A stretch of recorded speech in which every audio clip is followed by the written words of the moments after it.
ndinokwase mukati mezora nhasi nhasi kuti ndatsoka ndine mumwe musoro watinoti tidzidze nezvawo une musoro unoti zvona izvozvo tinoponeswa naKristu here kana kuti tinoponeswa nemabasa edu akanaka kana kuti tinoponeswa nekuchengeta murayiro yedu ndonyaya kuti tibate nezvayo saka chinge chikombeya mabasa edu atinoita akanaka tokombeya naKristu toona kuti pakati pezvinhu zviviri kuita mabasa akanaka kana kuti Kristu ndeipi nzira kana kuti ndezvipi zvinotiponesa mabasa edu akanaka here kana kuti Kristu ndo musoro watinoti tibate nezvawo mukati mezuva ranhasi. Ndisati ndaenda kure ndoda kurangaridza kuti pane zvidzidzo zvatakaita zvapfuura zvanga chine musoro unoti chivi chimbori chii kana kuti chivi chii.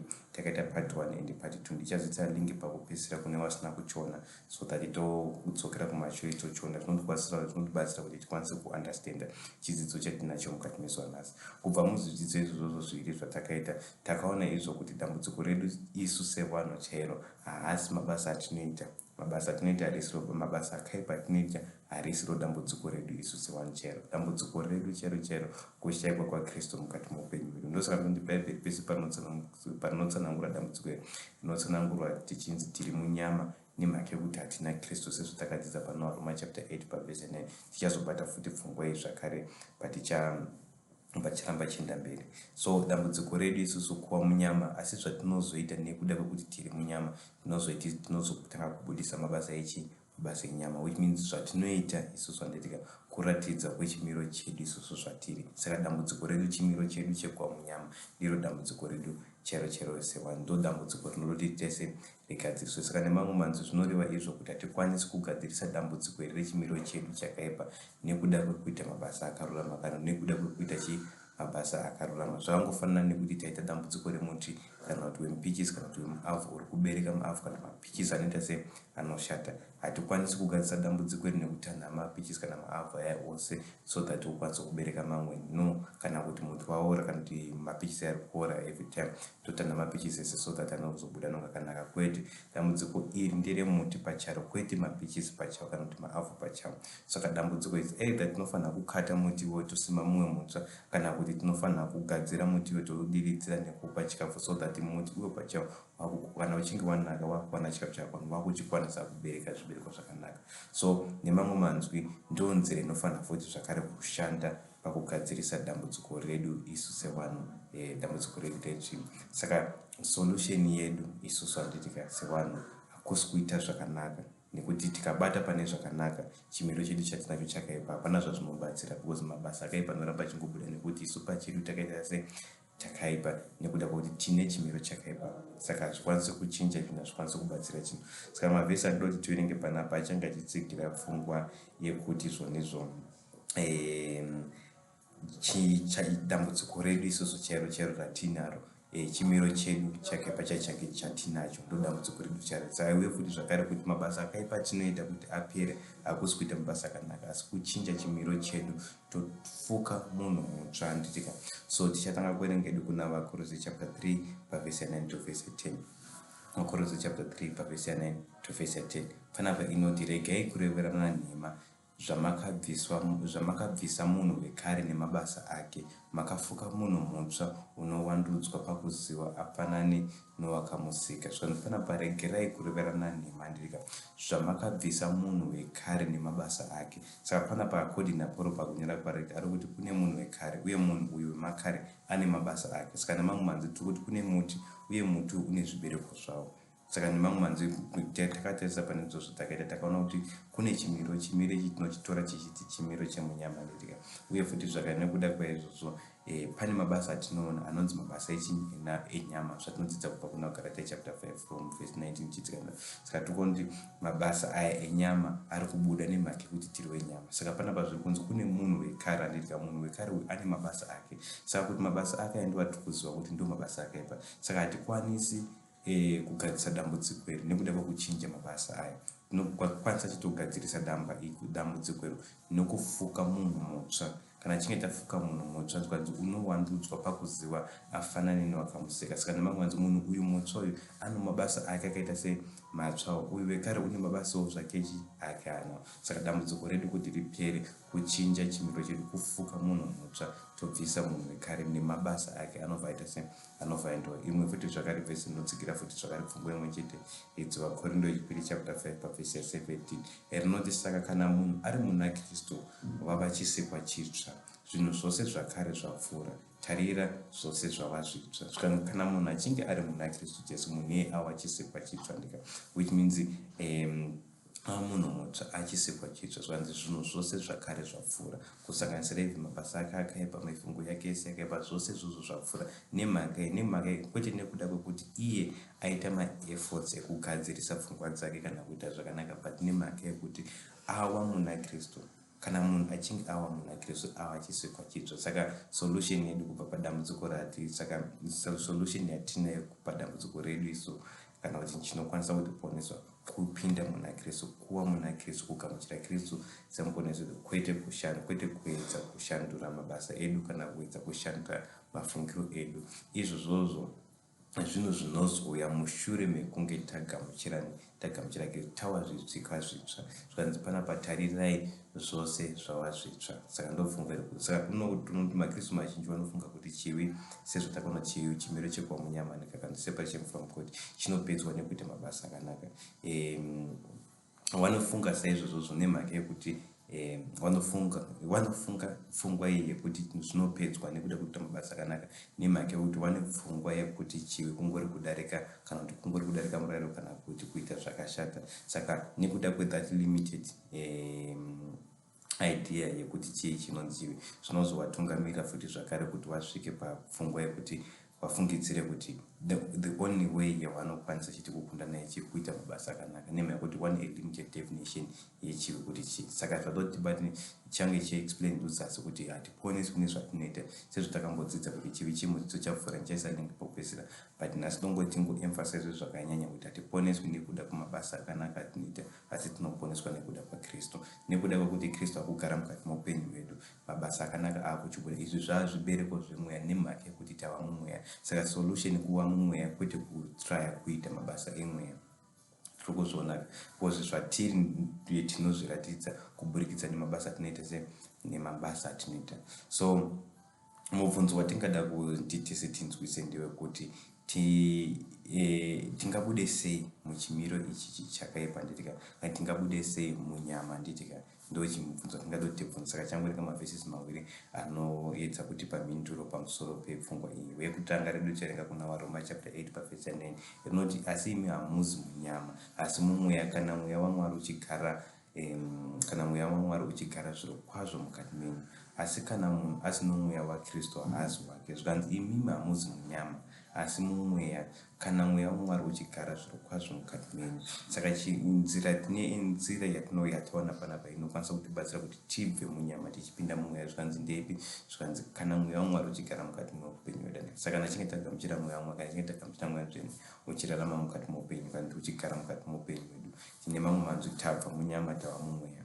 Saka zvatinoita hatifaniri kurwisa chivi kubudikidza nekuita zvakanaka handitika, nemhaka yekuti mabasa enyama atinoita imhaka yekuti tiri munyama, mabasa emweya kana mabasa akanaka tinomaita nemhaka yekuti tamumweya. Saka focus yedu kana kwatinofanira kutarisa dambudziko redu isusu riri kubva pamuti, riri kubva pachimiro chedu, zvatinoita mafurutso. Saka maefforts edu ose atinoita ndekuti tarise kuna Kristu, timugamuchira ararame mukati meupenyu hwedu, mweya waMwari kurarame mukati meupenyu hwake, tibve munyama tipinde mumweya. Ndo nzira yatanzwa nezve, ndo nzira inokwanisa kutibatsira kuti tibve munyama tichipinda mumweya.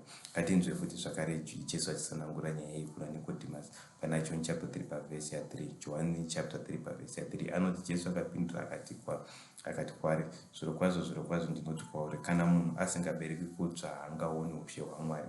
Chakaberekwa nenyama inyama, chakaberekwa nomweya mweya. Zvino panapa naKristu munhu haangakwanisi kuwana ushe hwaMwari kana asingabereki kutsva. Saka which means chinotitadzisa kuti tipinde muushe hwaMwari nemhaka yekuti hatisati taberekwa patsva, kwete nemhaka yekuti hatisati tatanga kuita mabasa akanaka, asi nemhaka yekuti hatisati taberekwa patsva. Sezvo takadzidza tikaona kuti patinozvarwa patsva, chii chatinogamuchira chinoita kuti tiwane ushe hwaMwari? Upenyu hwaKristu, upenyu hutsva hwatinogamuchira, tova zvisikwa zvitsva. Nekuda kwaizvozvo takuchipinda muupenyu hwaushe. Saka nemamwe manzwi tiri kuti hakuna munhu achaona ushe hwekudenga tichapinda muushe hwaMwari kana achinge asina kuzvarwa patsva, kana achinge asina kugamuchira upenyu hutsva unowa upenyu hwaMwari. Zvikanzi chakaberekwa nenyama, vhesi yacho 6 nobva chakaberekwa nenyama inyama uye chakaberekwa nomweya mweya. Saka tofanira kubva munyama topinda mumweya, sepfungwa imwe chete yandakumboona futi zvakare isanangova nezvayo naPauro. Saka isusu dambudziko redu hariperi nekuda kwekuita mabasa akanaka, asi rinopera nekuzvarwa patsva, rinopera nekugamuchira Jesu Kristu semuponesi, nekumugamuchira kuti ararame mukati muupenyu hwedu. So chaunoti mavhesi ese atava kuverenga anotsigira mavhesi atakuda kuti tibate nezvawo ari pasasapa, anotsigira futi zvakare pfungwa yekuti tinoponeswa kuburikidza nekugamuchira Kristu mukati muupenyu hwedu, kuburikidza nemukoni dzake kana nenyasha dzaMwari dzakaratidza mukutipa mwanakomana wavo munoga, kuti kana chinge tatenda kwaari tichava neupenyu husingaperi kuburikidza naKristu, kwete kuburikidza nemabasa edu isusu atinoita, sezvatambodzidza kubva pane mavhesisi atawerenga nezvawo. So mavhesisi aya atakuti atibate ndiwo achatitsanangura, ndiwo achatibatsira kuti tinzwisise kuti hatiponeswi nekuda kwezvatinoita, asi tinoponeswa kuburikidza nenyasha, kuburikidza neupenyu hwatakapiwa muna Kristu Jesu. Saka vhesi rekutanga ratoti tibate nezvaro ndivaEfeso 2 pavhesi ya5. vaEfeso 2 vhesi ya5 inoti, kunyange takanga takafa mukudarika kwedu, wakatiraramisa pamwe chete naKristu, makaponeswa nenyasha. Vhesi ya8 yachona pasame chapter chapter 2 yavaEfeso chapter 2 pavhesi ya8 inoti, nokuti makaponeswa nenyasha nokutenda, nechirungu unovhara kuti through faith, anditika izvo zvisingabvi kwamuri asi chipo chaMwari, hazvibvi pamabasa kuti kurege kuva nomunhu unozvikudza. Zvikanzi panapa naPauro achinyora tsamba iyi achiedza kupatsanangura Mwari nzira yakashandisa kana kuti maponesero atinoitwa. Zvikanzi takaponeswa nenyasha, hatina kuponeswa nekuda kwezvatinoita. Zvikanzi nokuti makaponeswa nenyasha kuburikidza nekutenda, ndika zvisingabvi kwamuri. Saka nemamwe manzwi nyaya yekuponeswa haibvi kwatiri, hakuna munhu anokwanisa kuzviponesa, hakuna munhu anokontribhuta kuburikidza nezvaanoita kuti akwanise kuponeswa. Zvanzi naPauro, hazvibvi kwamuri zvinhu izvizvi, ndiMwari akangotiponesa, chipo chaMwari chatakapiwa, hapana anything chatakakontribhuta. Mabasa edu atinoita haakontribhuti pakuponeswa kwedu. Zvikanzi hazvibvi kwatiri, which means zvinobva kuna Mwari, chipo chaMwari. Saka nyaya yeruponeso, kana tada ruponeso, ngatiregedze kutarisa mabasa edu, ngatiregedze kufokasa nesu nezvatinoita, asi ngatitarise kuna Mwari, ndo yega nzira inotiponesa. Zvikanzi hazvibvi pamabasa, nditika kuti kurege kuva nomunhu unozvikudza. Hanzi hazvibvi pamabasa atinoita isusu. Saka kunyange ukakwanisa kuita zvakanaka sei, kunyange ukakwanisa kupa varombo zvinhu zvako, kunyange ukakwanisa kuita mabasa ose ungafungidzira kuti mabasa aya akanaka, even ukachengetedza mutemo zvakaita sei, hakuna munhu anoponeswa nekuda kwokuti ane mabasa akanaka aari kuita, asi tinoponeswa kuburikidza nechipo chaMwari chatakapiwa muna Kristu Jesu, chipo choupenyu. Ndo yega nzira inokwanisa kutiponeswa. Saka hatiponeswi nekuda kwezvatinoita, asi tinoponeswa nekugamuchira Kristu kana nekugamuchira Mwari mukati muupenyu, nekugamuchira upenyu hwake. Ndo yega nzira inoponesa, kuburikidza nechipo chaMwari chatakapiwa. Tinoponeswa nenyasha dzakaratidzwa mukutipa mwanakomana wake munoga. Ngativerenge futi zvakare rimwe vhesi rinoedza futi zvakare kutsigira pfungwa imwe chete futi zvakare, Timoteo wechipiri chapter 1 pavhesi ya8. Timoteo wechipiri chapter 1 pavhesi ya8 inobva iti, naizvozvo usanyadziswa nokupupura Ishe wedu kana ini musungwa wake, asi utambudzike pamwe chete neni nokuda kweevhangeri nesimba raMwari, wakatiponesa akatidana nokudana kutsvene, zvisingabvi pamabasa edu, asi nokufunga kwake nenyasha dzaakatitira muna Kristu Jesu nguva dzisati dzawapo. Hanzi panapa pavhesi ya9 funga idotibati nezvayo. Zvikanzi wakatiponesa, zvikanzi Mwari uyu wakatiponesa akatida nokutidana kutsvene, zvisingabvi wani, zvikanzi pamabasa edu. Ndofunga yacho, zvisingabvi pamabasa edu. Saka nemamwe manzwi, kana takutaura nyaya yeruponeso, kana takutaura nyaya yekuponeswa, kana nyaya yekugamuchira upenyu husingaperi, kana nyaya yekupinda mumusha waMwari, hazvibvi pamabasa edu.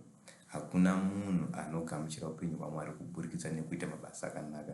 Tinogamuchira upenyu hwaMwari kuburikidza nenzira yekuzvarwa. Tinozvarwa, after tazvarwa tozotanga kuita mabasa akanaka. Bhaibheri nguva dzose rinotidzidzisa kuti chinotanga kuchinja chimiro, chinotanga kugamuchira Kristu, then after that takuzotanga kuita mabasa akanaka. Saka mabasa akanaka haasi anotanga kana takutaura matsanangurwa zvinoitwa mubhaibheri. Chinotanga kuzvarwa patsva, then tozoita mabasa akanaka. Tinotanga kupinda mumweya tozotanga kuita zvibereko zvemweya, tozotanga kubudisa zvibereko zvemweya. Tinotanga kuva munyama tozotanga kuita mabasa enyama. Takazvarwa tiri munyama tinoita mabasa enyama. Tinofanira kuzvarwa futi zvakati, tofanira kuzvarwa patsva, tozvarwa pamweya, takaberekwa nemweya, then after that takukwanisa kuita mabasa akanaka. Asi chinotiponesa hazvisi zvatinoita, hatiraswi futi zvakare nekuda kwemabasa atinoita. Tinoraswa nemhaka yekuti takagamuchira upenyu huri separated from God nekuda kwechimiro chatinacho izvo zvandika.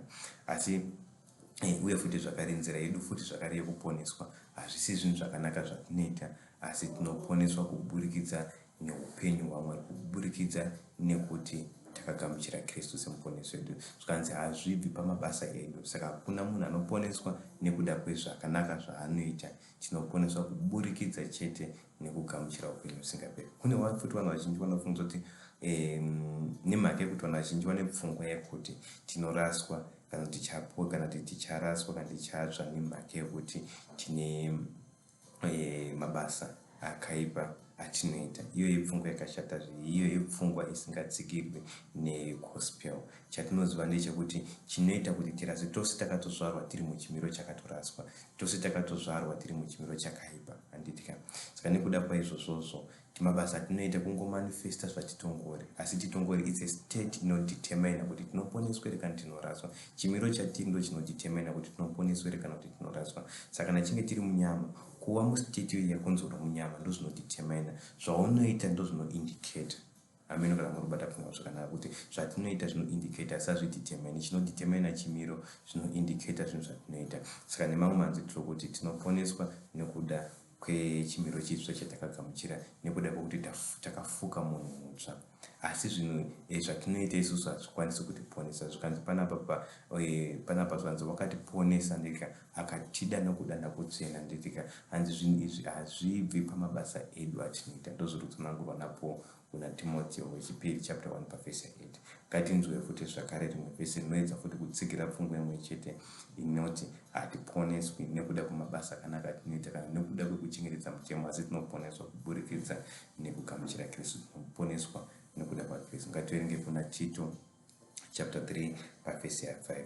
Inoti wakatiponesa asingazviiti nokuda kwamabasa akarurama atakanga taita isu, asi nokuda kwenyasha dzake nenzira yekushambidzwa nokuberekwa kutsva nokuwandudzwa nomweya mutsvene. Zvikanzi panapa wakatiponesa zvisingabvi, hanzi asingazviiti nokuda kwamabasa akarurama. Saka nemamwe manzi zviri kunzi panapa Mwari wakatiponesa ndika kwete nekuda kwamabasa akarurama takaita.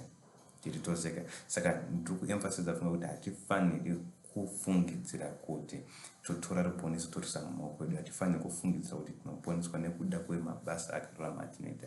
Hakuna munhu mumwe chete achaponeswa nekuda kwezvakanaka zvaachaita. Ndopfungwa iri kuedzwa. Hanzi Mwari wakatiponesa kwete nekuda kwamabasa akarurama atakaita isusu andika, hanzi asi nokuda kwenyasha dzake nenzira yekushambidzwa nokuberekwa kutsva nokuwandudzwa kumweya mutsvene. Sezvo ndachingotsanangura kuti tinoponeswa kuburikidza nenzira yekushambidzwa nokuberekwa kutsva. Tofanira kuti tizvarwe patsva togamuchira upenyu hutsva, upenyu hwaKristu. Munhu wese paanozvarwa, pekutanga takagamuchira upenyu hwakaipa, pechitatu togamuchira upenyu hwakanaka hwa the second Adam. Ndosaka tine the first Adam na the second Adam. The first Adam anotipa upenyu hwakaipa, tinoinherita upenyu hwakaipa. The second Adam tinoinherita upenyu hwakaita sei? Upenyu hwakarurama, unova upenyu hwaKristu. Saka tina upenyu hwaAdamu wekutanga naupenyu hwaAdamu wechipiri. Asi kuponeswa kwedu isusu hakusi determined nekuda kwamabasa atinoita. Mwari haana kumbobvira amboponesa kana kuti achaponesa munhu kuburikidza nemabasa anoita, asi kuburikidza nenzira yekuberekwa patsva, kuburikidza nenyasha dzake nokuwandudzwa kumweya mutsvene. Ndopfungwa nokuwandudzwa nomweya mutsvene ndo zvatiri kudzidza panapa kumavhesisi aya. Saka mavhesisi ese ataverenga sofa ari kuramba pfungwa yekuti hakuna munhu unoponeswa nekuda kwamabasa anoita, asi unoponeswa kuburikidza nenzira yekugamuchira Jesu Kristu mukati muupenyu hwedu, nenzira yekuzvarwa patsva. Tiverenga futi zvakare mavhesi maviri ekupedzisira anoedza futi zvakare kutsigira pfungwa yekuti bati ndezvayo. Anobva kuna Johani chapter 3 verse 6 na verse 17.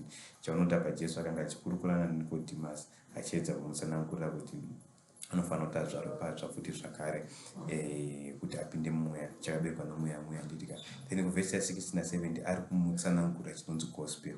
kana kuti chinonzi evhangeri. Zvikanzi panapa nokuti Mwari vakada nyika nokudaro kuti vakapa mwanakomana wake wakaberekwa mumwoga kuti ani nani unotenda kwaari arege kuparara asi ave noupenyu husingaperi. Saka pavhesi ya 16 tatonoti Mwari vakada nyika, asi nokuda kwekuti akada nyika akapa mwanakomana wake akaberekwa mumwoga akaberekwa zvanzi kuti ani nani anotenda kwaari arege kuparara asi ave noupenyu husingaperi. Saka munozviona zvakile kuti tinoponeswa kubudikidza nekutenda kuna Jesu Kristu nekubudikidza nekugamuchira Kristu. Hapasi kunzi ani nani unotenda nekuita mabasa akanaka ndiyo uchaponeswa. Tinoponeswa kuburikidza chete nenzira yekuita sei, nenzira yekutenda, kuburikidza nenzira yekugamuchira Kristu. Mabasa atinoita haasi anotiponesa, zvamafruits ekuponeswa kwatakatoitwa. Zvikanzi wakatiponesa zvisingabvi asingazviiti nokuda kwamabasa akarurama atakanga taita isu, sezvataoneka kuna Tito chapter 3:5. Kanzi kana takaponeswa zvisingabvi nokuda kwamabasa akarurama atakanga taita, zvinobva pakudii? Zvinongobva pakutenda kwaari. Saka tinoponeswa kubudikidza nenzira imwe chete, kutenda kuna Kristu, kugamuchira Kristu mukati muupenyu, ndoyega nzira inotiponesa. Ndozvatiri panapa. Zvikanzi pavhesi ya 17 zvikanzi nokuti Mwari haana kutumira mwanakomana wake panyika kuti arashe nyika, asi kuti nyika iponeswe naye. Handitika zvanzi kuti nyika iponeswe nemunhu anova Jesu Kristu. Saka tinoponeswa nemunhu, hatiponeswi nemabasa atinoita. Munhu ndiye anotiponesa. Munhu uyu ndiani? Mwanakomana wake mumwe chete akaberekwa mumwoga anova Jesu Kristu, waakatuma kuti agotidzikinura kubva mukati mechivi, kubva mukati merufu. Iye zvinezvi takabva kurukuti kwaya kuupenyu, takabva mukati mechivi tikauya mumweya, hatisisiri munyama tamumweya kuburikidza naKristu. Saka kuna munhu achaponeswa kana kuti akamboponeswa kuburikidza nekuda kwezvaakaita, nemhaka yekuti Mwari vakatiponesa asingazviiti nokuda kwamabasa akarurama atakanga taita isu, asi nokuda kwenyasha dzake, nenzira yekushambidzwa nokuberekwa kutsva nokuwandudzwa nemweya mutsvene. Sezvatadzidza, tinoponeswa kuti nekuda kwezvatakaita, asi kuburikidza nenyasha dzatakaratidzwa muna Jesu Kristu, kuburikidza nekugamuchira upenyu hwaKristu. Ndoyega nzira yatinoponeswa nayo kubva mukati mechivi. Saka izvi zvichatibatsira kuti tinzwise kuti dambudziko redu harisovhwi kuburikidza nezvatinoita, asi rinosovhwa kuburikidza nezvatinogamuchira, kwete kuburikidza nezvatinoita. Zvatinoita zvinei zvachose nekuponeswa kwedu. Zvinongoratidza kuti takaponeswa. Kana takaponeswa, tichatanga kuita zvibereko zvimwe nekuti taamumweya, takagamuchira mweya, takaberekwa nomweya, takuchibudisa zvibereko zvimwe. Saka mabasa edu akanaka atinoita, mafruits anoindicata, asi haadichemaini. Chinodetermina chimiro chatinacho, chinodetermina kuti takazvarwa patsvere kana kuti hasati tazvarwa patsva, ndo chinodetermina. Saka nemamwe manzwi, hatiponeswi nekuda kwamabasa akanaka atinoita, asi tinoponeswa naJesu Kristu. Saka maziso edu haafani haafani kufokasa pamabasa edu, anofana kufokasa kuna Kristu. Ndoyega solution. Even kana uchida futi zvakare kuita mabasa akanaka, usafokasa pakuita zvakanaka, fokasa naKristu. Nekuda kwaizvozvo Kristu achapinda mukati memwoyo wako, uchirarama iye, uchitanga kurama upenyu hwake hwakarurama nemhaka yekuti akutigara mukati meupenyu hwako. Saka chinotanga chatinofanira kugadzirisa haasi mapichisi akaora, tofanira kugadzirisa muntu uyu kuti usambochibereka mapichisi akaora. Nemamwe manzwi, tikaona maspider web ari mumba, tambo zvezvo zvespider, hatifaniri kungoramba tichingonetsekana nezvimatambo zvezvo. Tofanira kudhila nespider iri kuproducer maspider webs iwayo. Ndo chinhu chatinofanira kuita. Saka nemamwe manzwi, tofanira kudhila nechinhu chiri kukonzeresa kuti pachiite zvinhu zvati mabasa akaipa tiri kuita. Kandi chimiro chedu tinochipedza sei? Kuburikidza nekuzvara patsva, kuburikidza nekufuka munhu mutsva. Munhu wekare nemabasa ake zvoita sei? Zvopera, tafuka munhu mutsva. Nditika tauchikwaniswa kuita zvakanaka, asi chinotiponesa kufuka munhu mutsva kana kugamuchira mweya waMwari kana kuti kuzvara patsva. Ndoyega nzira yatinokwanisa kuponeswa nayo, kuburikidza nekutenda kumwanakomana wake Jesu Kristu akatipa. Muve nenguva yakanaka. Ndo chidzidzo chatinacho. Musakanganwe kulike and also nekusubscribe. Kunazotwa subscribe munongodzvanya kapichi kangu kari kubuda kari pakona apa, mukamukadzvanya munofanira kutoenda modzinosubscribe, then link riri apa pere richatibatsira kuti zvakare kuti tiende pane chidzidzo chatisina chatakaita chinoti chiwi chii. Muve nenguva yakanaka. Tosangana pane chidzidzo chinotevera. Amen.